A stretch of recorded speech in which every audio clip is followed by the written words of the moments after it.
This is Siddharth Jain. Hello students, this is Siddharth Jain. This assistant professor from the Rajki Engineering College, Mainpuri. This is the fifth lecture of Unit 3 of subject Quantity Estimation and the Construction Management. You will understand about the fundamental of networks. Second part. We also हमने पिछली class में भी fundamental के बारे में जाना था, तो इस क्लास में भी फंडामेंटल के बारे में जानेंगे. हमने पिछली क्लास में डमीज़ के बारे में जान लिया था. डमीज़ तक हो गया था कि डमीज़ क्या होती हैं, डमी एक्टिविटी क्या होती है. अल्टीमेटली डमीज़ को या लिख के उसको डमी एक्टिविटी भी लिख सकते हैं. Dummy activity, what is the dummy activity and what is the purpose of dummy activity, समझा था. उसके बारे में एक बार और समझ लेते हैं. What is the dummy activity. Okay, dummy activity is a artificial activity which is used for the logical sequence और logic for the network analysis. हम ये डमी एक्टिविटी एक एक्टिविटी होती है जिसको डॉट डॉट से रिप्रेजेंट करते हैं. ये आर्टिफिशियल होती है, इसका कोई ना कोई रिसोर्सेज कंज्यूम करती है, ना ही कोई नो रिसोर्सेज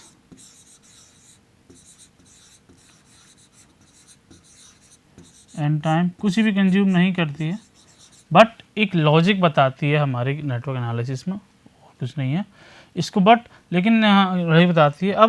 अब इसको लगाते कहाँ पर, इसके बारे में समझ लेते. डमी एक्टिविटी को हर जगह पे अप्लाई नहीं कर सकते.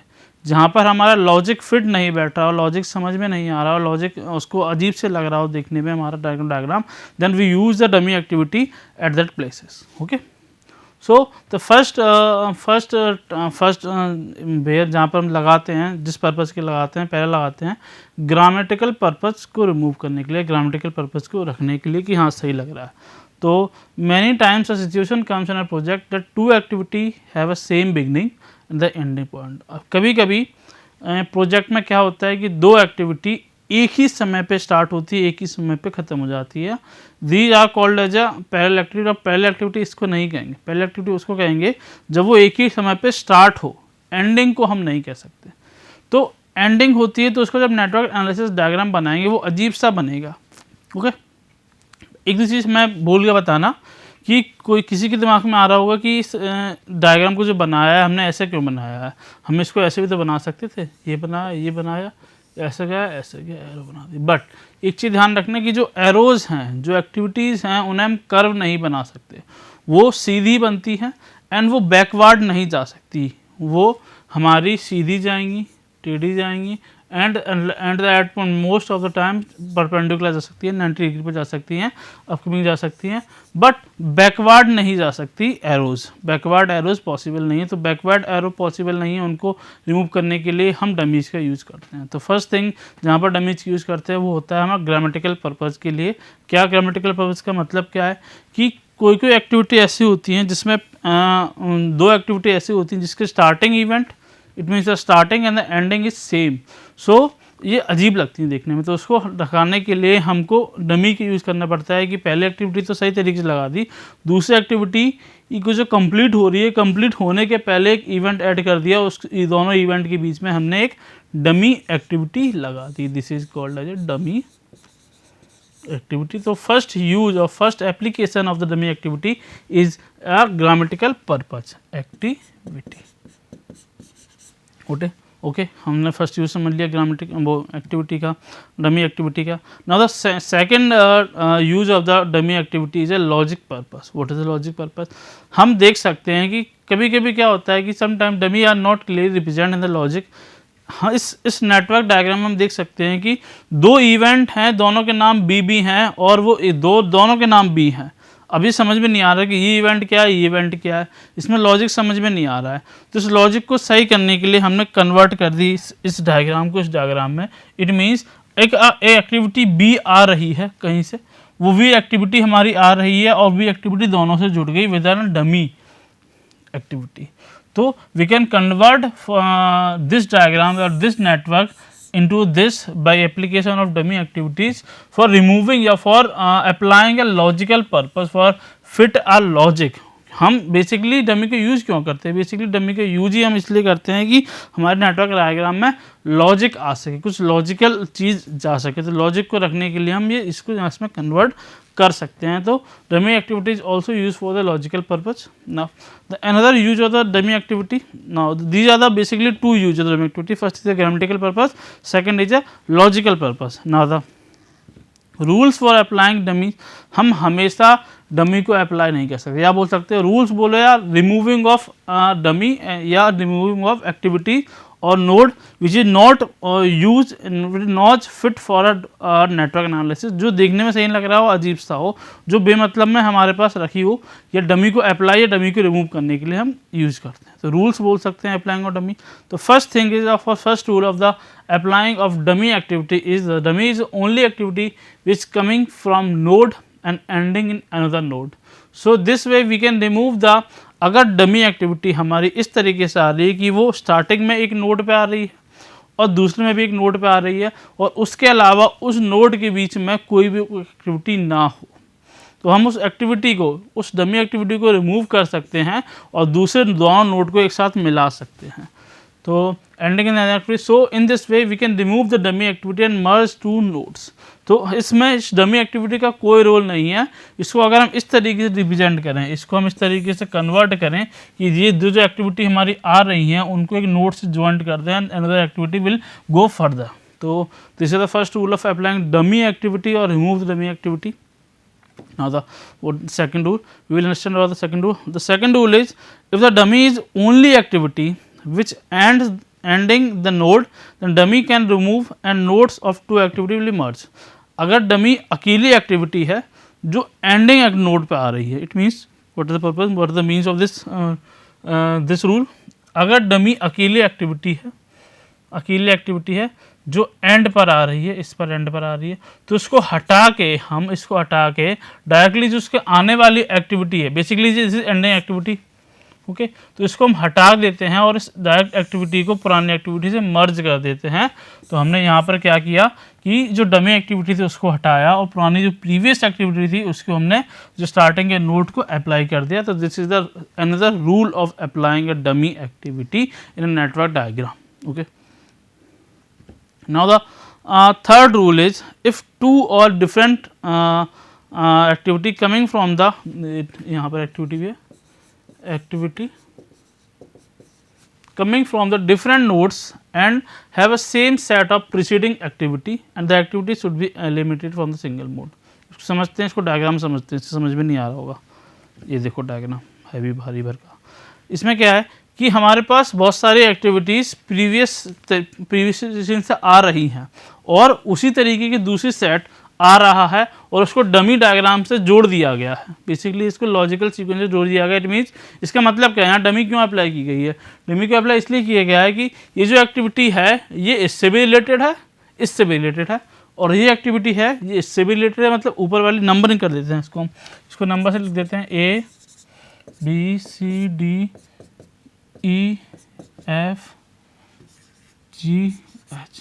तो इस एक्टिविटी में जो सी एक्टिविटी है वो ई से भी रिलेटेड है, एफ से भी रिलेटेड है, and the D activity is also related to the E and F, इसीलिए हम इसको डमी से रिप्रेजेंट किया है। बट इसको हम डमी को हटा सकते हैं और इनको एक नोड में कन्वर्ट कर सकते हैं, जिससे ये समझ में आ जाता है कि ये जो एक्टिविटी है, सॉरी ये C is not a activity, C is a node, activity is a C D E F, okay. So हम इनको हटा सकते हैं और जो डायरेक्ट एक्टिविटी है उनको एक नोड से कन्वर्ट कर सकते हैं। तो इसको हमने यहाँ पर इस तरीके से कन्वर्ट किया। हमने इन दोनों एक्टिविटी को सी डी ई एफ, इन सारे एक्टिविटी को एक नोड से ज्वाइंट किया। अब now we will understand clearly कि सी ई ऑन एफ से भी रिलेटेड है and D is also related to the E and F, okay. This is another rule of applying of dummy activity. Now the fourth rule of applying dummy activity is if two or more activity having same set of succeeding activity, okay. तो अब succeeding और preceding के समझ लो। Preceding मतलब पिछले वाली activity, succeeding मतलब आगे वाली activity, okay. if it there are three activities A B C, तो B का प्रीसीडिंग क्या है A और B का सक्सीडिंग क्या है C, समझ गए होगा, ठीक है ना। तो ये रूल क्या कहता है, इफ़ टू और more activities having same set of succeeding activity, दो या जो से ज़्यादा activity have a same set, same तरीके के सेट है of succeeding activities having other procedures as well as two activities can be removed as one. हमारे पास ये जो एक्टिविटीज़ हैं जो बेमतलब में है, क्योंकि इन एक्टिविटीज़ के यूज नहीं है। क्यों नहीं है? क्योंकि जिस तरीके की ये एक्टिविटी उस तरीके की ये एक्टिविटी, उन दोनों का लॉजिक सेम है। It means what is the meaning of this particular diagram? We name A B C D. It means A B is related to it E sorry F, B is related to F as well as E, and in this diagram A is also related to E as well F. So we can remove these dummies activity and add two dummy activity here. This is A, this is B, and this is E, this is F. So in this diagram we also say A is related to E and F, and B is also related to E and F. So logic is set and extra dummies remove हो गई हैं, उसका कोई मतलब नहीं था, उसको हटा भी दिया और लॉजिक भी अपना परफेक्टली सेट हो गया। समझ में आ गई होगी मेरी बात। The fourth rule of applying dummies this. Now हमने डमीज को अप्लाई करने के लिए, रिमूव करने के रूल समझ लिए। नाउ हम समझते हैं नेटवर्क रूल। नेटवर्क बनाने के लिए क्या रूल यूज किए जाते हैं? Network means different, we have a different activities and we have to make a network diagram by applying these activities with their time and starting and time and completion of time. okay अब network में कुछ rule होते हैं। तो पहला rule होता है कि network will have only initial node, मतलब एक नोड होगा, मतलब नेटवर्क एक ही नोड पे स्टार्ट होगा। Second rule is network will have only final node. It means network एक ही नोड पे ख़त्म होगा। ऐसा नहीं होगा कि हमारा नेटवर्क मल्टीपल नोड्स पे स्टार्ट हो रहा है एक से ज़्यादा और मल्टीपल नोड्स पे ख़त्म हो रहा है, दिस इज रॉन्ग नेटवर्क, वो नेटवर्क नहीं होगा। Okay, this is the two rules. The third rule is an event cannot be occur until all activities preceding a comment. Okay, एक इवेंट कभी भी अकर नहीं कर सकता जब तक कि प्रीसीडिंग एक्टिविटीज़ ख़त्म नहीं हो जाती। बेसिकली यही इवेंट का नाम ही होता है कि इवेंट तभी बनता है जब एक्टिविटी ख़त्म होती है, अनदर एक्टिविटी स्टार्ट होती है। तो कभी भी बीच में इवेंट को हम अप्लाई नहीं कर सकते। जैसे हमारे पास जो एक्टिविटी है इसके बीच में इवेंट नहीं लगा सकते। इवेंट तभी लगेगा जब एक्टिविटीज़ हमारी ख़त्म हो रही हो या स्टार्ट हो रही हो। समझ में आ गया होगा। No event can start until its tail event has occurred, वही बात कही स्टार्टिंग और बाद वाली। Network looping is not perverting. Looping means हमने जो बात की थी कि जो एरो होते हैं वो सीधी आगे तरफ जाते हैं, मोस्ट प्रोबेबली नीचे जा सकते हैं, ऊपर जा सकते हैं, बट बैकवर्ड डायरेक्शन में एरो नहीं जा सकते। तो लूपिंग में बैकवर्ड डायरेक्शन में जाते हैं। जैसे कि हमारे पास ये है, देन बी है, ये ए है, this is B, this is C and this is called a looping. इसमें लूप बन रहा है, एक ए से बी गया, बी से सी गया, सी से डी गया, this is a looping. Looping will be not form, can not be form in the network diagram. This is the rule of the network, making a network diagram. Okay, another rule of the network diagram is only one arrow should be represent one activity. More than two arrow cannot be used for a activity. Okay, एक activity को एक ही arrow बताएगा और एक activity को एक से ज़्यादा एरो नहीं बता सकते। जैसे कि हमारे पास एक इवेंट पे एक्टिविटी स्टार्ट हुई, यहाँ पर ख़त्म हुई। अब ये कुछ बता रहा है, ये बताता है एक्टिवेशन, तो कोई दूसरा एरो नहीं आएगा जो बताएगा एक्टिवेशन। बेसिकली तो गलत हो गया, कोई दूसरा एरो नहीं आएगा जो बताएगा एक्टिवेशन। मतलब केवल एक वर्क के लिए, एक काम के लिए एक ही एरो यूज होता है। ठीक है। Another rule of the network analysis and network diagram is arrow should be straight line, मैंने बताया था। curved lines should not be present in a network। Arrow हम कभी भी कर्व नहीं बना सकते, लहराता हुआ नहीं बना सकते, सीधी लाइन ही बनती है और आगे की तरफ जाती है, स्ट्रेट फॉरवर्ड जाती है, बैकवर्ड भी नहीं जा सकती है। Arrow should not cross each other और cut each other, proper bridging should be present. अब ब्रिज क्या होता है? एरो कभी कट नहीं कर सकता। जैसे कैसे, इसका मतलब क्या है? जैसे हमारे पास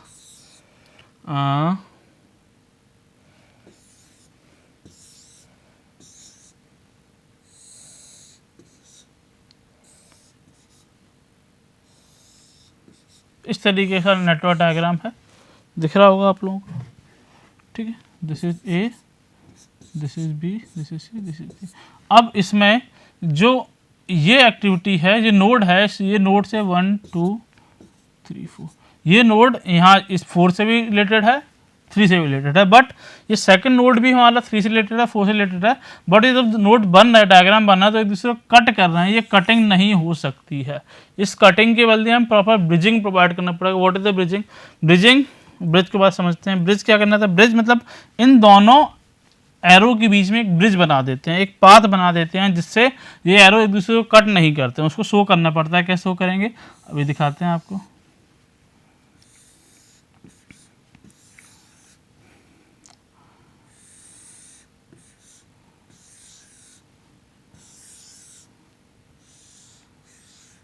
This is a bridge.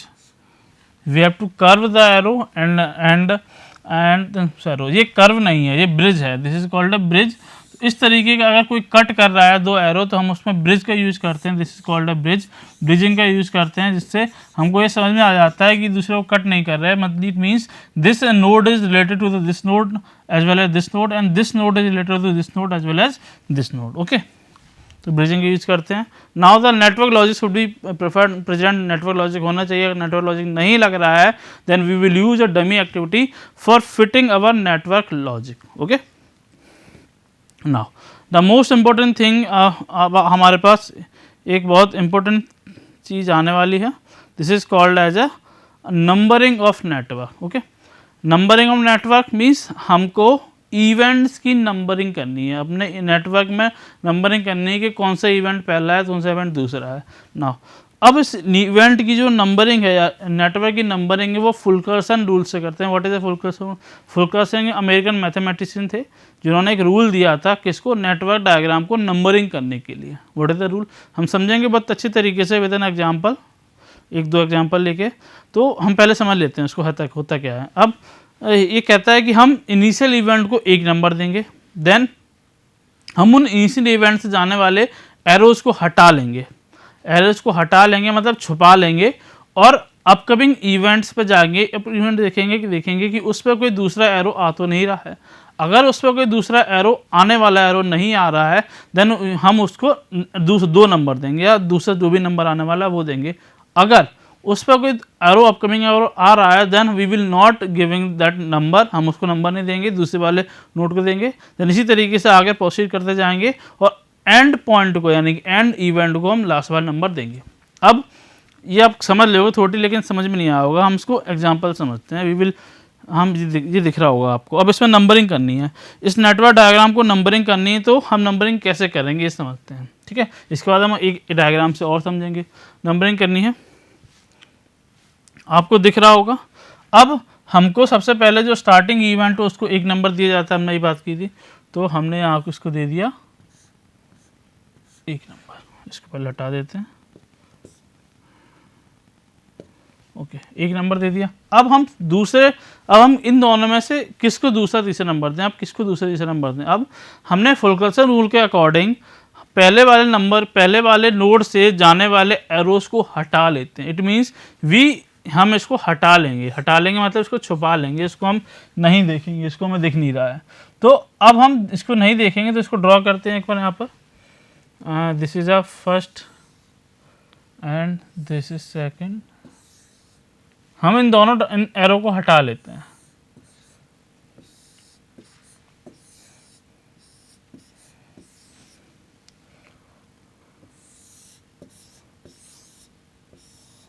अब हमने इस डायग्राम में आपको दिख रहा होगा, इस डायग्राम में पहले वाले नोड से जाने वाले एरो हटा लिए हैं। अब हमको क्या देखना है? अब हमको देखना है कि जो दूसरे वाले नोड्स हैं उन पर कोई अपकमिंग एरो आ तो नहीं रहा है। तो हम इस पर जाते हैं, क्योंकि इससे दो ही नोड आ रहे थे, तो पहले वाले पे जा रहे हैं, इस पर कोई भी एरो नहीं आ रहा है, बट इस पर ये वाला एरो आ रहा है। दैट मीन्स हम इसको 2 नंबर देंगे। समझ में आ गया होगा? इसको 2 नंबर देंगे क्योंकि इस पे कोई भी अपकमिंग एरो नहीं आ रहा है, but in this node this arrow will इस पे आ रहा है, इस अपकमिंग आ रहा है, इस पे एरो आ रहा है, मतलब इस पे हेड है एरो का, तो इसको नहीं देंगे। नाउ अब थर्ड नंबर कहाँ देंगे? थर्ड नंबर के लिए जो सेकंड नोड था उस पर जितने भी एरो जा रहे थे उस एरो को हटा लेते हैं। इट मीन्स हम इस एरो को भी हटा देते हैं। तो इस एरो को हटा देते हैं, इस एरो को हटा देते हैं, एरो को हटा देते हैं। अब इस एरो हटाने के बाद जो नोड है, क्या उस पर कोई दूसरा एरो आ रहा है? नहीं आ रहा है, तो इस पर हटा नहीं आ रहा है, तो इसको हम थर्ड नंबर का नोड दे देंगे, थर्ड नंबरिंग दे देंगे, ना हो गई। अब उसके बाद थर्ड नंबर के बाद फोर्थ किसको देंगे? यहाँ पर दो आ रहे हैं, दो नोट्स आ रहे हैं, दो नोट्स में हम किसको 4 किसको 5 देंगे, उसको देखने के लिए तीसरे नंबर से जितने भी एरो जा रहे हैं उनको हटा देते हैं। तो वी रिमूव दीज एरोज, हटा देते हैं। अब हम देखते हैं जो नोड थे उस पर कोई एरो आ तो नहीं रहे हैं, तो इस नोड पर आते हैं, इस पर कोई भी अपकमिंग एरो नहीं आ रहा, बट इन दिस नोड ये एक एरो आ रहा है, तो इसको हम 4 नहीं देके इसको 4 देंगे। Then we will remove the arrows from the fourth number also. So अब दिख रहा होगा हमको कि इस पर कोई भी एरो नहीं आया, तो इसको 5, अल्टीमेटली जो है उसको 6। तो इस तरीके से हम अपने नेटवर्क डायग्राम का नंबरिंग कर देते हैं। इसको यहाँ पर हम ड्रॉ कर लेते हैं अच्छी तरीके से। ये हमारे पास 2, ये 3, this is 4, this is 5, this is 6। This is a Fulkerson rule of numbering of a this is a Fulkerson rule of numbering of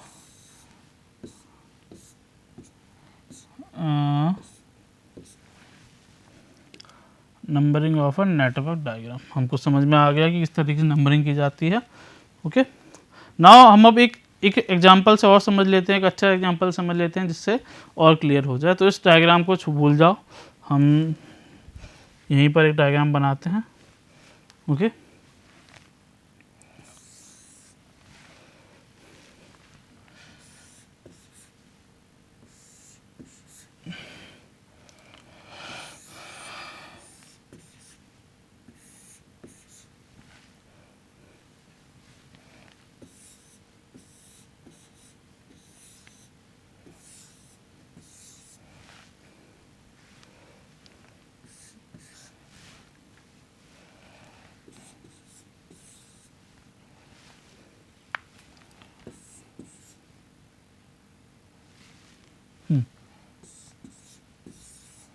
this is a diagram, दिख रहा होगा। अब इसको नंबरिंग कैसे करेंगे? तो फुलकर्सन रूल के अकॉर्डिंग सबसे पहले वाले इवेंट को हम 1 नंबर देते हैं, देन उससे जाने वाले जितने भी एरो उसको हटा लेते हैं। तो हम इससे जाने वाले जितने भी एरो हैं उनको हटा लेते हैं, अब हम चेक करते हैं कि जो अनदर इवेंट्स हैं उस पर कोई अपकमिंग एरो आ तो नहीं रहा है। तो इस इवेंट पर और इस इवेंट पर कोई भी ऐसे एरो नहीं है जो आ रहा है, उससे सारे एरो जा रहे हैं। इन दोनों में से किसी को भी हम 2 और 3 नंबर दे सकते हैं, क्योंकि दे सकते हैं, लेकिन इसमें ऐसा नहीं हो रहा था, इस डायग्राम में ऐसा नहीं हो रहा, तो इसमें नहीं दिया। ओके, इसको हम दोबारा लिख देते हैं, 1 2 3 4 5 6। ओके, इसको लिख देते हैं। तो इन दोनों में से किसी को भी 2 3 दे दिया। अब 2 3 दे दिया, अब 2 3 नंबरिंग हो गई। अब 2 3 से जाने वाले इतने भी एरो हैं उनको हम हटा लेते हैं। तो 2 3 से जाने वाले एरो को हटा लिया हमने,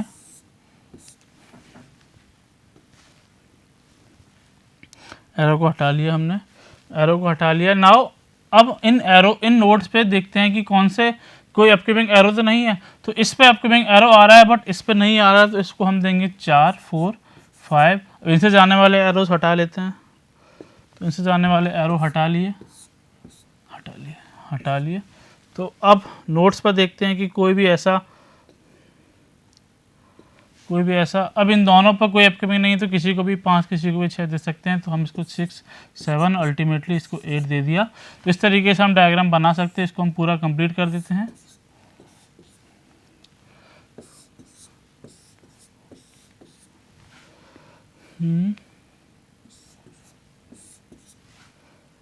okay, this is diagram and this is the Fulkerson rule of numbering of a network. हम समझ चुके हैं फुलकर्सन रूल क्या है। नाउ अदर थिंग, नाउ कुछ एरर्स देख लेते हैं। नेटवर्क डायग्राम में कुछ एरर्स होते हैं। First error is a looping error. Looping नहीं होनी चाहिए, इट मीन्स द लूप नहीं बनना चाहिए। इस तरीके से इसको हम समझ चुके हैं। ये ABCD नहीं बनना चाहिए क्योंकि इसमें बैकवर्ड जा रहा है, ये नहीं होना चाहिए। This is a error. Okay, second is a dangling error. Dangling error means a network should not have more than one ends। in this diagram we can see is the network diagram has a two end, this is a first end, the second, this is the second end। हम किसी भी network diagram में दो and नहीं होने चाहिए, अगर and होते हैं तो उसको हम डमी से जोड़ देते हैं। तो यहाँ पर एक डमी अप्लाई कर देंगे और we can say dummy activity, इसको हम यहाँ अप्लाई करके डमी एक्टिविटी इसको फिनिशिंग कर देंगे। तो डैंगलिंग एरर भी होती है, हमें देखनी पड़ती है, ऐसे एरर नहीं होनी चाहिए। Third error is a wagon wheel error, it is the most difficult error to find out the network diagram in details. ये एरर है क्या है? इस एरर में हम देखते हैं कि कोई इवेंट, हमारे पास एक ऐसा इवेंट आता है जो कोई मतलब का नहीं है, दो इवेंट्स हैं, तो बेसिकली दो इवेंट्स हैं, सॉरी एक ऐसा नोड आता है जो कोई मतलब का नहीं है, मतलब एक दो इवेंट ये रहा है, दो इवेंट ये रहा है, एक नोड है, इसका कोई मतलब ही नहीं है। इसको हम सिंपल इस तरीके से कन्वर्ट कर देते हैं कि दो इवेंट हमारे पास लग गए। बेसिकली वैगन व्हील एरर हम नहीं फाइंड आउट कर सकते, इसको फाइंड आउट करना बहुत ही मुश्किल होता है। क्यों होता है? क्योंकि ये जनरली हो ही जाता है, अपन नेटवर्क डायग्राम ड्रॉ करते हैं, जनरली ये क्या बोलते हैं वैगन व्हील एरर हमारे पास आ ही जाता है, तो इसको रिमूव करना होता है। These are the errors in the present और we can find in a network diagram, we have to remove this type of error by applying a dummy activity और anything else. Okay, in this lecture we will understand about the fundamentals of the network diagram, we will understand about the rules of the dummy, applying dummies, what is dummies, rules of the dummies, use of a dummy, some errors of the dummy, and we understood about the networks rule, how to make a network diagram properly, and we understood about the Fulkerson rule, or we can say about the numbering of network diagram. It is a very important method of things, we have to do the numbering about the Fulkerson diagram. We understood about this method with two examples, this is a first example, this is second example, and numbering this network. Okay, last thing we understood about the errors in the network diagram. There are mostly three errors which presents in a network diagram. First is a looping error, we have to remove these errors. Second is a dangling error, it means there are more than one ending of the network diagram, it should not be present in a network diagram. And third error is a wagon wheel error, it means there is a node which has no significance in the network diagram, so we have to remove these nodes and make two activities on with the place of this error. Okay, सो इस lecture में हमने fundamental networks के बारे में जाना, सारे तरीके से बात कर ली है। अब हम नेटवर्क्स मेथड के बारे में जानेंगे, पार्ट सीपीएम के बारे में, इन अपकमिंग लेक्चर्स में हम इनके बारे में बात करेंगे। इसके लिए थैंक यू, आपकी क्लास के लिए थैंक यू वेरी मच।